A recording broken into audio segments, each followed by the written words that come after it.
5 signs of how you are emotionally intelligent. Hey guys, welcome to A Mind Right Monday. I'm Bonnie Kelly. Have you ever wondered if you're emotionally intelligent or not? Well, today we're going to talk about the 5 different signs that could really help you discover whether or not you're emotionally intelligent. And these could be 5 different avenues on how you can begin to start practicing more emotional intelligence skills. So before we dive into that, let's quickly talk about what is emotional intelligence. You know, for many of you, you might understand the definition. For many of you, this might be some new terminology that you're going to want to start to dive into learning. Well, there's a lot of different definitions that are out there, but I'm going to give you mine, and it sums up as this, is that emotional intelligence is your ability to identify your emotions, what you're feeling, why you're feeling it, and where your feelings emanated from. So your feelings are driving a lot of your actions, reactions, and inactions if you're a procrastinator. But when you can begin to understand what you're feeling and why, you begin to start practicing self-management, which is the essence of emotional intelligence. So with that being said, let's dive into the 5 different signs on whether or not you are emotionally intelligent or not. First one is you respond versus react to situations.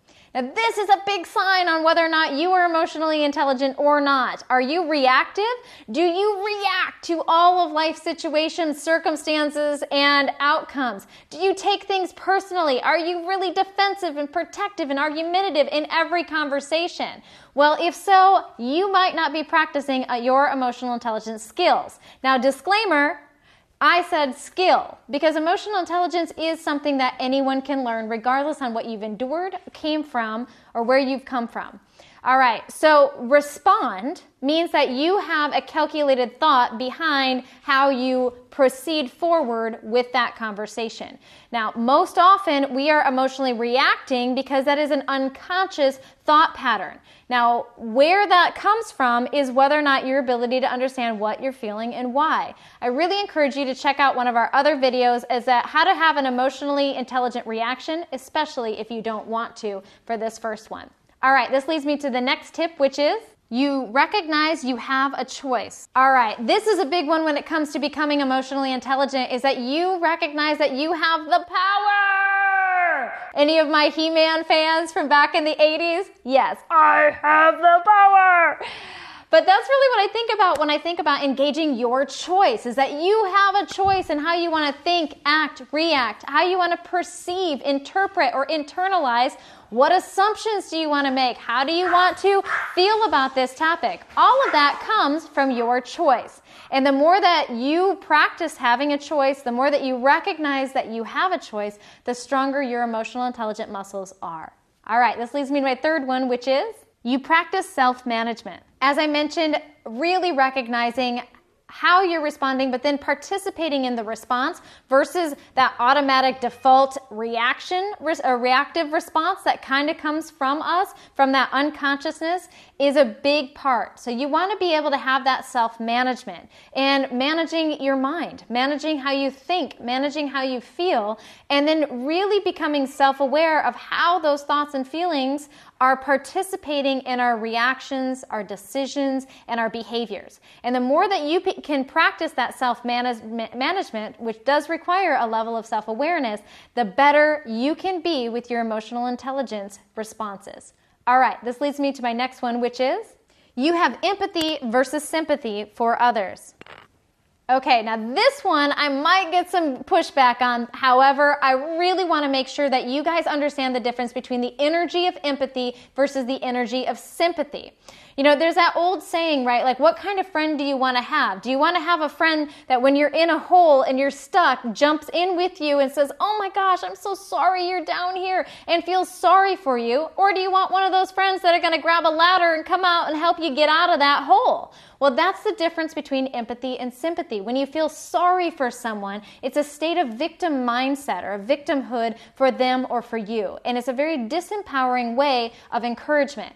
Now, empathy is that I understand what you're going through. I understand that what you're going through is difficult. I can connect with you of where you're at, and I'm going to hold this space or this energy that is going to allow you to be able to shift up out of that place.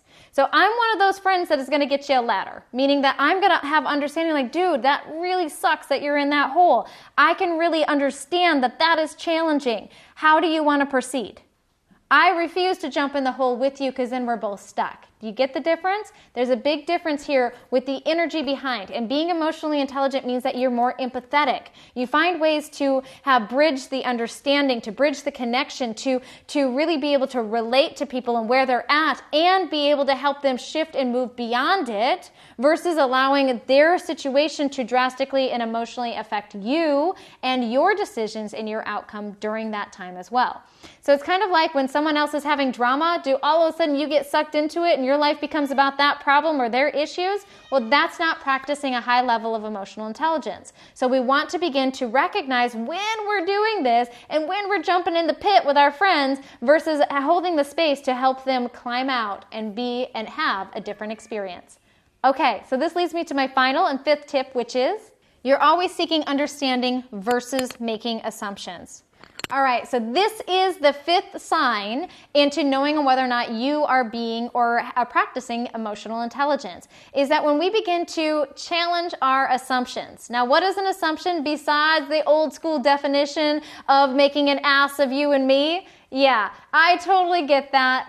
That's a fun pun on it, and it does. When we make assumptions, typically we do make an ass of ourselves. However, on the other side of that, what is the definition of an assumption? Well, it is something that we accept as true or certain to happen without proof. So it is our mind drawing a conclusion or a theory, or that we're just coming up with some kind of a resolution in our mind that we're accepting as absolute truth without any evidence. So we have to begin to recognize how often your mind begins to make assumptions. Now, we have a totally different personal development video on assumptions. Check out my YouTube feed to be able to watch that. It's an amazing video to help you on challenging, getting out of the assumption trap and getting into that place of understanding. Now, understanding is where you're constantly saying, all right, what did you mean by that? Versus assuming you know what they meant or implied. When you find yourself becoming reactive to something, step back for a moment and say, all right, did I make an assumption here that they were implying that I was stupid, that I wasn't enough, that I didn't do it right? What was the assumption that triggered the emotional reaction? Do you see the self-management here? Yeah. This is now where you can say, okay, well, what did you mean by this? And allowing them the opportunity to explain it versus you making the assumption and shutting them out, cutting them out, or cutting them for that statement that they made. All right, so hopefully that tip has helped you. Again, my name is Bonnie Kelly. If you have personal development questions, all of these videos in our newsfeed were brought to you from people like you. Make sure that you comment on our newsfeed. We are here to help support you every step of the way, so be sure to send us any kind of questions that you have about personal development that you want to see answered on our video stream. And until next week, I'm Bonnie Kelly. Hey guys, did you like this video? Well, if you can imagine what we do in just a few minutes, imagine what we can do with a few hours of your time. So we have some amazing online products, courses, and classes just for you to help change your life. If you're looking to get over it, check out our Over It Academy. It's your home for a one-year personal transformation place for you to get out of your way and get on with your life. Looking for something more simple? Check out our 21-day emotional detox. It's the perfect place for you to start building and practicing your mind or flexing your mindfulness muscles so you can become the most self-aware version of yourself you can. All right, guys, until next week, see ya. I'm Bonnie Kelly.